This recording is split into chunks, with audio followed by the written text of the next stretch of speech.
So అందులో Samuel MLA గారు yesterday ఒక ఇన్సిడెంట్ జరిగింది. ఆ ఇన్సిడెంట్ మీద మనం మాడదాం. ఒక సెక్యులర్గా మనం ఎలా చూడాలని మాడతాం. ఫస్ట్ ఆఫ్ ఆల్ ఒక సెక్యులర్గా ఏ హిందూని, ఏ ఎంపీ అయినా, ఎమ్మెల్యే అయినా సెక్యులర్ ఆ హిందూని తిడితే వాళ్ళకి మనం సపోర్ట్ చేయాలి ఫస్ట్ ఆఫ్ ఆల్. ఇంకోటి ఆయన పొరపాటు నోరు జారని అనుకోవాలి. అది కావాలని చెప్పలేదు.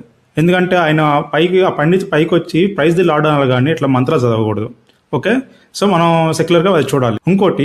ఇంకో ఆదివాసులు దళితుల్ని ప్రమాదం పోచి ఉందని చెప్పి అన్నారు. అందుకని ఆయన ఎస్టీఎస్సీ హోదాలో ఎమ్మెల్యే దాకా పోటీ చేసి గెలిచాడు అనమాట. సో మన దేశం ఆయన ఒక్కరినే తప్ప అందరం తొక్కేస్తుంది. ఇంతకుముందు కాంగ్రెస్ వాళ్ళు బాగా చేశారు.